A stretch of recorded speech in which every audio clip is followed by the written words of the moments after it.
So Yeah. how you are going to classify your material, and there is also some concept called as variance and classifications, which is super important, and that's where the most of the issues occurs. So we will also go through that when we see the material masters.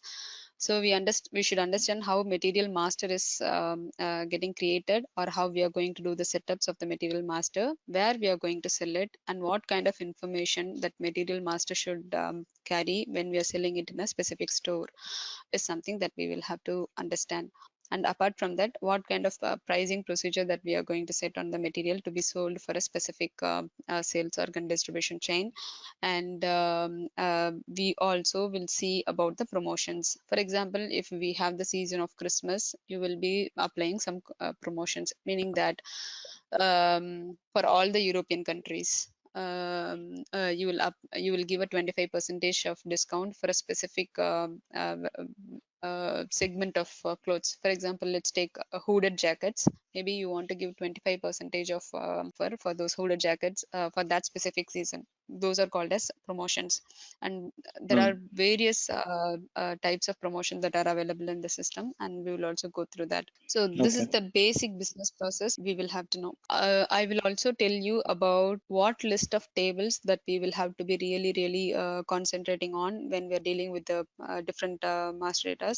And there is also another important concept called as whiz out, or whiz process. It is called as whiz process or whiz out process. Let me write it as whiz out, because how you are going to send your material to a specific store to be available for the POS end.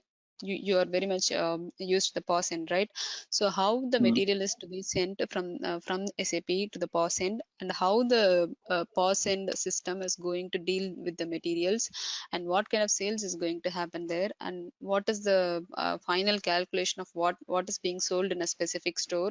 End of the day, what has happened at the store, that calculation has to come back to the ERP system, right? That's where your actual calculations are happening. So Mm. there are specific setups available, and we will also see about the waste out processes. POS inbound and outbound setup is what I was talking about. In terms of waste out process, I will also that here. And size conversion, we will look through the size conversions when we see the materials part. So from the moment of material being created in the system, from there on to make it available for a specific distribution chain, and from there on to a store, and from there on sending it to the POS end with all the relevant details, and from there on capturing the POS and information back to the ERP system is going to be the entire flow. Okay, this is what Mm. we Mm. will be covering in most of our any questions until now, Sai? So the material, we have to create the material, a new material in IS Retail, and Mm. that needs to be Mm. assigned to the distribution chain or sales or the store. Yes, right. So, like in POSDM, Mm-hmm. we assign all the sales to a particular store, right?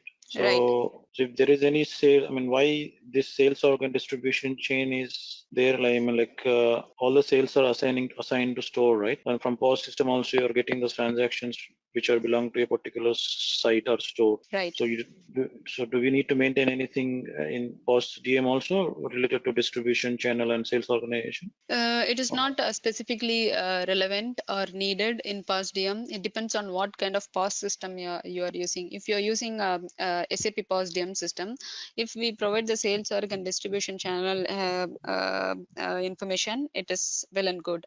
Now SAP car is being used. Do you know about car? Yeah, I know. I know. I mean, like I did a POC on POS DTA. Yeah, car is the system which aggregates the POS and relevant data into the core system, and it feeds back to the ERP system.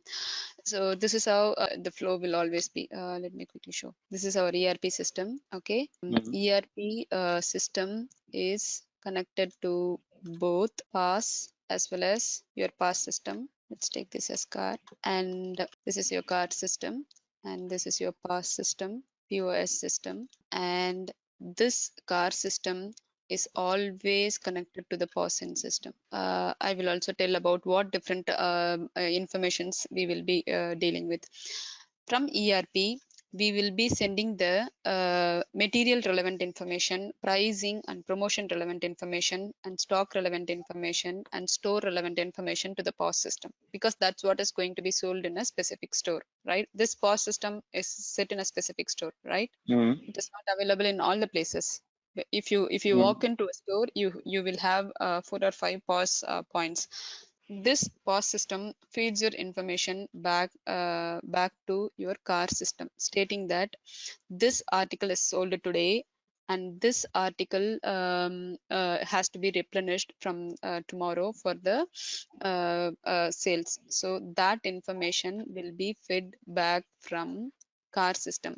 You know what, the reason that SAP has introduced car? Mm-hmm. Tell me. The reason why SAP has introduced car is that the interaction between ERP system and the POS system is not real time. Mm-hmm. Whereas if the POS information is sent to the car system on real time, and it feeds back to the ERP system on real time, the ability of ERP to interact on real time is very, very feeble. It's not possible to achieve in the ERP system, because it is not only dealing with the transactional processes of the stores, it is also handling the logistical processes, the procurement processes, the allocation processes, the replenishment processes, and the financial transactional processes, and many other processes are being handled in the ERP system, whereas car concentrates only on the POS processes. So these are all linked together always, so that the POS system always sends its real-time information to the car system. Car system understands the information that is being sent from POS, and then it evaluates and sends only the required information to the ERP system. Okay, Mm-hmm. that's why in order to have a real-time ability, the car is being introduced. MNS, for example, or Lidl, for example. Lidl is a very good example, right? Where Mm-hmm. the stock is being sold out every single second, or every single fraction of second. And that information has to be really on real time. At the end of the day, this when the system runs the replenishment process, let's take milk for example. There are 10 cans of milk today when the store has opened in the morning, and then at around 4 o'clock in the afternoon, 8 milk packets are already sold. So this information has to be fed to the ERP system, so that the logistical replenishment process runs, and from there on, the system will know that of Lidl should get 8 more cans of milk packets tomorrow. So that information should be fed on real time. That's why car is being introduced. All the transactions that are happening between ERP, car, and then in the POS system are real time. And then SAP has provided the standard message types for all the interactions. Okay, they are called as the WPU message types. You must be already knowing that, or I'm not sure what kind of message types that you're dealing with. They are called as We are WPU all message dealing with types. custom message type. We're not dealing with any standard. Yeah. Okay. Okay. WPU. I have just given this as terms, but these are called as WPU message types. The interactions that are happening between the POS car and then the ERP message ERP systems.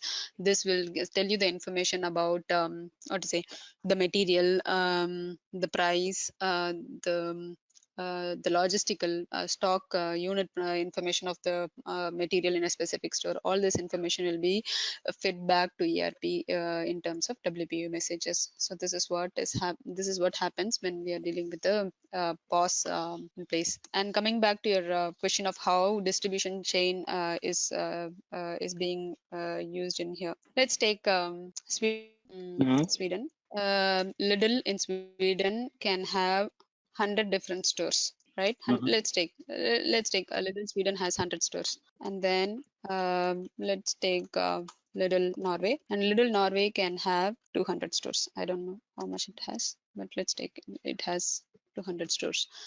And Lidl Finland, and it might have 150 stores. Okay, in all of these stores, Lidl will sell milk packets, yogurt packets, and spinach, for example. And the requirement of all of these and the pricing information that are to be available in all of these stores in Sweden, all of the stores in Norway, and all of the stores in Finland are entirely different, right? Yeah. Because I'm not really aware of the product names, but let's say Eco is one of the brands of milk. That's a brand that is available only in Sweden, whereas that brand can entirely not be available in Norway and in Finland. In those cases, it is important that we have to specify which material is available for which distribution chain.